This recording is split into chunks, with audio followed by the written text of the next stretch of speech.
Before we begin, viewer discretion is strongly advised. The following is for educational and entertainment purposes only. This is the verbatim federal courtroom testimony of the Sean Diddy Combs trial as reported by Inner City Press. The moment finally arrived. After months of speculation, court documents, and mounting public pressure, Sean Jay-Z Carter stepped into the courtroom, not as a mogul, not as an icon, but as a man defending himself against disturbing allegations and as a defendant for Diddy. With Diddy's world unraveling and freak-off parties now a part of sworn testimonies, Jay-Z was dragged into the storm by association. His name was attached to rooms he denied entering, events he claimed never happened, and victims he insists he never met. But how would he defend himself in front of the jury, the media, and the culture? What would he say when the whole world was watching? This is the moment Jay-Z testified. The courtroom had just settled after a long morning of legal back and forths.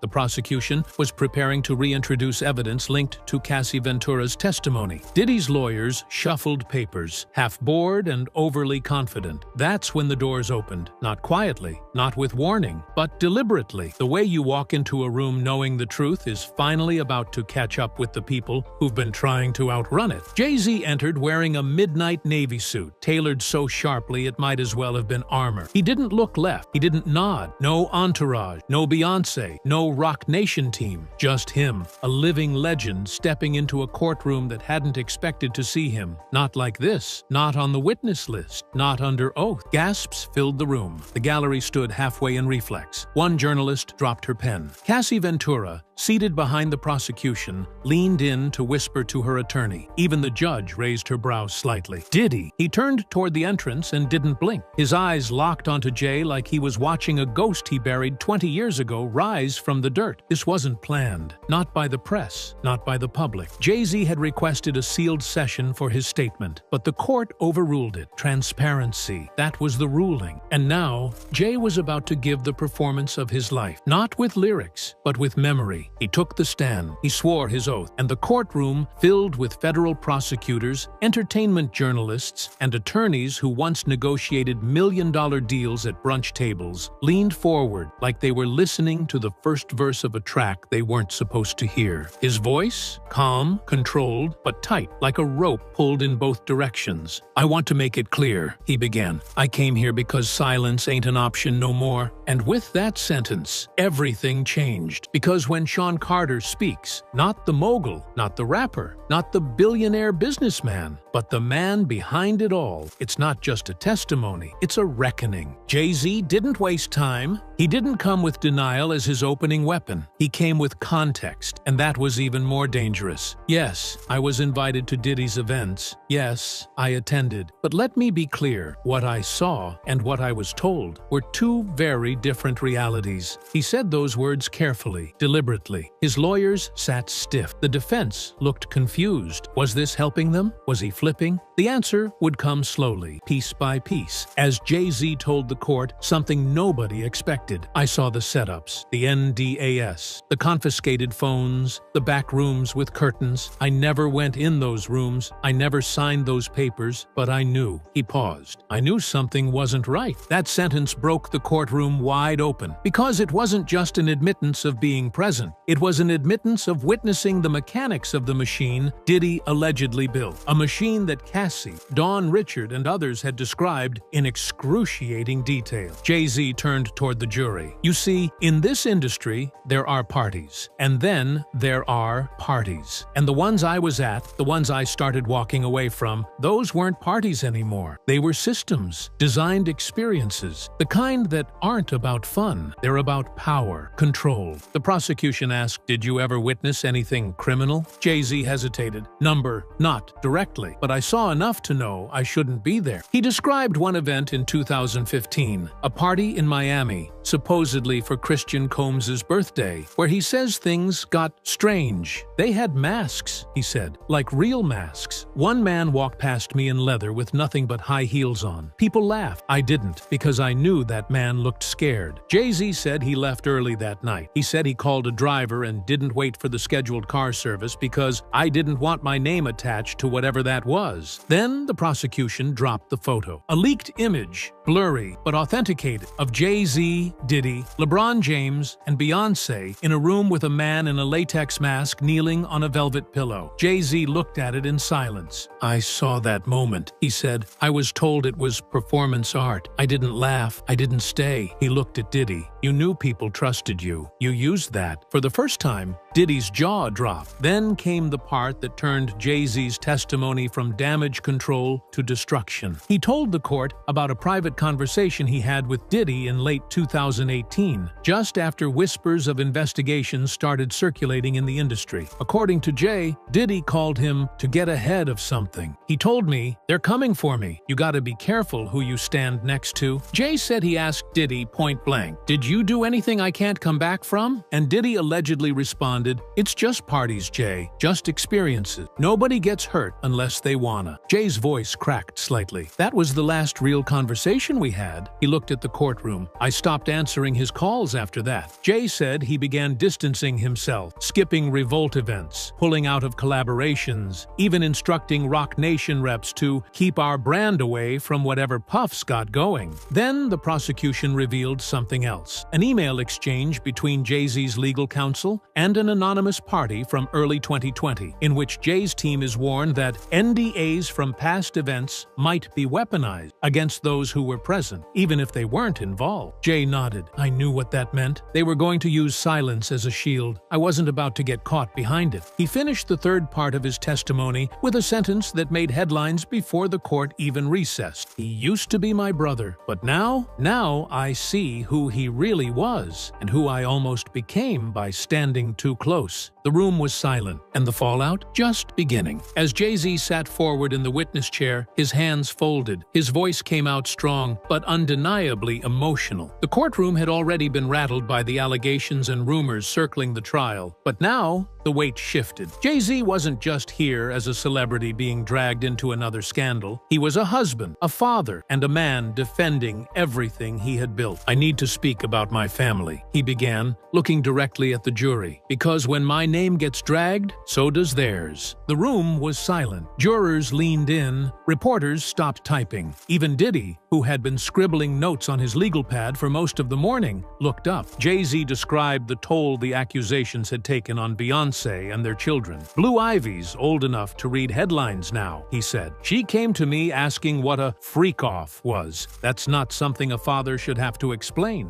He described how, after the initial lawsuit named him, reporters swarmed outside their home. Paparazzi camped outside Blue's school. Headlines blurred fact and fiction, turning his life into a tabloid war zone. He continued, "My wife has stood by me through everything. But this was different. This wasn't business drama or career competition. This was a nuclear bomb dropped on our family. And the worst part? It was all based on a lie." He then turned to the specific claim that he and Beyoncé attended the alleged Miami freak-off in 2015. Jay-Z reached into a folder and pulled out flight records. "On the night in question, we were in Paris," he said. "It was our anniversary. We stayed at Hotel Plaza Athénée. I've included the hotel receipt, photographs, video timestamps, and multiple eyewitness accounts. We weren't there." The prosecution reviewed the material. The judge asked the clerk to confirm the dates. Everything checked out. Jay-Z had receipts, literally, but he didn't stop there. He called out the culture of clickbait and unverified gossip that had allowed these rumors to thrive. "When did we stop demanding proof?" he asked the room. "When did accusation become conviction?" He emphasized that his reputation wasn't just his own. It was tied to his wife's, his children's, his entire legacy. "I've spent decades building something clean, something that lifts our community, and in a single headline, that gets smeared with no evidence?" Beyoncé was mentioned several times, but Jay-Z was careful. He didn't lean on her fame or status. He spoke of her as a mother, a woman blindsided by allegations she had no part in. "I came here to defend truth," he said, "and to make sure no one, not even a billionaire, gets away with burying people in lies." Jay-Z's composure never cracked, but his voice took on a sharper edge as he addressed the next major claim, the infamous Miami party, hosted at Gloria and Emilio Estefan's mansion, where he was allegedly seen by multiple multiple witnesses during Diddy's alleged freak-off event. "I want to be very clear," Jay-Z began. "I have never, in my entire life, attended a party at Gloria Estefan's house. Not in Miami, not anywhere." He unfolded several documents, a timeline of his activities from that week, supported by security detail logs, transportation manifests, and charity event programs. He walked the court through every hour of the date in question. "On the night of the alleged party, I was in Los Angeles. I was attending a charity dinner hosted by the Sean Carter Foundation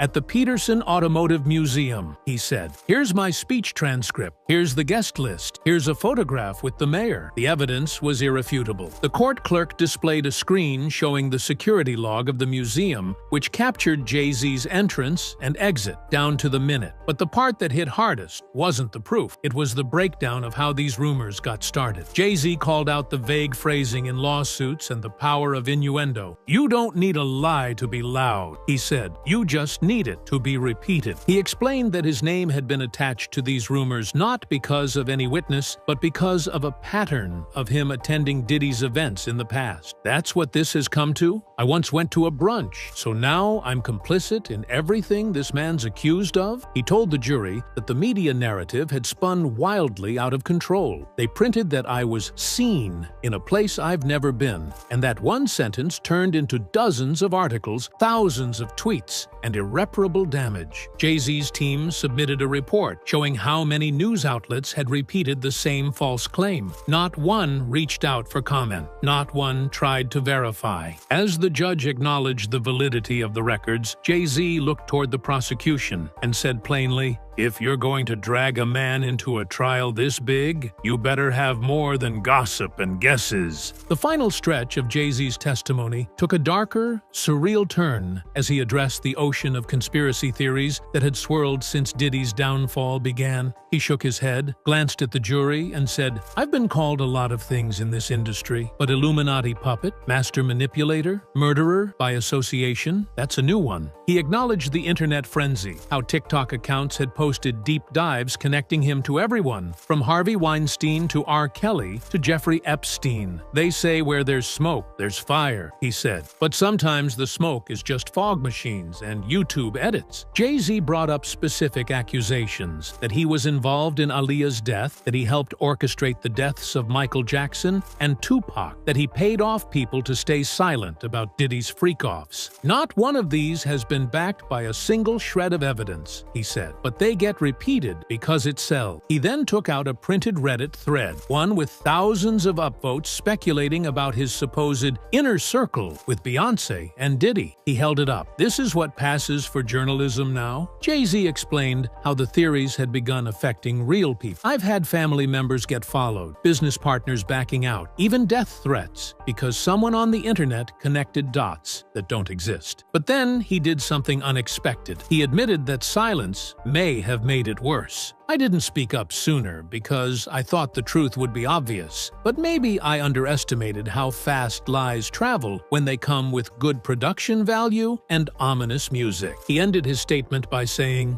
"I'm not asking you to like me. I'm asking you to listen, to think, to demand proof, because if we don't draw the line here today, then none of us are safe from what comes next." Jay-Z sat back, his testimony complete. In a courtroom where whispers had become headlines, his voice had just redrawn the battle lines. As Jay-Z finished his direct testimony and the room settled into a tense hush, the lead prosecutor stood. His name had been whispered for days. An aggressive federal litigator known for shaking even the most polished celebrities. He adjusted his glasses and looked straight at Jay-Z, who remained poised but visibly alert. "Mr. Carter," the prosecutor began, "you say you were never at Gloria Estefan's house. You've provided logs, photos, timestamps. That's all compelling." Jay-Z nodded slowly. "Because it's the truth. But," the prosecutor continued, pacing slightly, "you have, by your own admission, attended Diddy-hosted events in the past. High-profile ones, brunches, fundraisers, award parties." "Yes," Jay-Z said carefully. "Public events, industry events. Nothing like what's being described here." The prosecutor paused, then leaned in. "Did you ever witness anything inappropriate at any of those events?" Jay-Z hesitated. "Not for long, but enough for everyone to note it." "No," he said finally. "I saw celebrities networking, music playing, the usual. And you never saw Cassie Ventura at one of these events? Or any behavior that made you uncomfortable?" Jay-Z's jaw tightened. Cassie was often present. She was Diddy's partner. But I never saw her in distress. And I certainly never saw the things she's described in her testimony. The prosecutor shifted gears. "So, when you hear now what she's claimed, about coercion, about abuse, about the so-called freak-offs, you're saying you're completely blindsided?" "I'm saying I didn't see it," Jay-Z replied firmly. "And if I had, I wouldn't have stayed quiet." The prosecutor nodded. "That's what Russell Simmons said too." The room gasped. Jay-Z blinked, his poker face breaking for a half-second. "Objection!" Jay-Z's attorney barked. The judge sustained it, but the implication lingered in the air. The prosecutor continued, pushing the idea that Jay-Z's proximity to Diddy gave him access to more than just music industry clout. He floated the possibility that Jay-Z knew more than he was admitting, but without direct evidence. It was all strategy. The jury watched, some skeptical, others sympathetic. Jay-Z's final response before stepping down cut through the tension. "I'm not here to protect Diddy. I'm here to protect my name. And if I was part of that world, if I even suspected it, I wouldn't be testifying. I'd be on trial." As Jay-Z stepped down from the witness stand, he adjusted his suit jacket, briefly glancing toward the gallery where Beyoncé was not seated, but her absence felt present in every stare. He exited through the side door, escorted by security, but the courtroom remained buzzing. Murmurs, headshakes, and gasps, some in disbelief, others in vindication. Reporters in the gallery exchanged frantic texts and notes. Social media was already erupting. Headlines flashed, "Jay-Z breaks silence under oath. Jay-Z versus prosecution. Jay-Z defends Beyoncé and family from Diddy ties." There was no waiting for a verdict. The internet had already rendered one. But inside the room, something more complicated was unfolding. The jury remained unreadable. Juror 4, a middle-aged black woman in a beige pantsuit, scribbled steadily in her notepad. Juror 9, a young man with a military haircut, stared at the empty witness chair long after Jay-Z had left it. And the alternate juror, he bit his pen cap in silence, eyebrows furrowed. One spectator, a former bad boy intern, was caught by the sketch artist wiping tears from her eyes. She told a reporter during recess, "He talked like he didn't know, but we saw him at those events. Maybe he didn't see what we saw, or maybe he just looked away." Cassie Ventura remained stone-faced, seated at her attorney's table. She didn't react during Jay-Z's testimony, but when his voice cracked mentioning Blue Ivy, she briefly looked up, not with empathy, more like a question. Was he protecting his family or protecting himself? Even Diddy, stoic throughout much of the trial, showed signs of twitching. He tapped his pen faster. His eyes scanned the room. Jay-Z's denials had hit him too, not as a betrayal, but as a signal. The ship was sinking, and everyone was trying to find a lifeboat. The judge called a short recess, and as the room emptied into the hallway, voices clashed. Some were Team Jay-Z. He showed receipts. He came clean. "What more do you want?" Others weren't buying it. "He's just saving face. He's been part of the system forever." And in the middle stood the truth. Nobody really knew, but everybody had an opinion. Back at Rock Nation headquarters, the mood was tense. Jay-Z's team had released no official statement post-testimony. His attorney, Alex Spiro, offered only a brief quote outside the courthouse. "Mr. Carter testified truthfully and courageously. We stand by his integrity." But the world wasn't waiting for legal summaries. Within 12 hours, every major outlet, from TMZ to the New York Times, had dissected his testimony. Some praised his transparency. Others called it calculated damage control. Beyoncé's name trended globally for 36 hours straight. Her publicist declined to comment. Fans were divided, some fiercely defending her, others questioning how deep the couple's connection to Diddy really went. Meanwhile, the prosecution was regrouping. Jay-Z hadn't shattered their case, but he had complicated it. He had humanized himself, distanced his family, and redirected the spotlight. But in doing so, he raised another issue: the industry's pattern of plausible deniability. The DA's office released a quiet statement. "While Mr. Carter's testimony was significant, our investigation remains ongoing and extends beyond any one individual. Translation? This isn't over. And then came the wild card, 50 Cent. Never one to stay quiet, he posted a photo of Jay-Z on the stand with the caption, "Nice performance, but we ain't forgot them brunches, my guy." It went viral instantly. In the days that followed, other celebrities began to reappear. Alicia Keys reposted a quote about truth cutting through silence. Questlove tweeted cryptic emojis. Even Oprah posted a vague story about building from ashes. Jay-Z's reputation had taken a hit, but it hadn't collapsed. His testimony, for better or worse, marked a moment where silence was no longer an option. And in a case full of twists, one truth was clear. The courtroom wasn't just trying Diddy, it was trying an entire era of power, proximity, and protection. Jay-Z had survived the stand, but the real trial, the trial of legacy, was just beginning.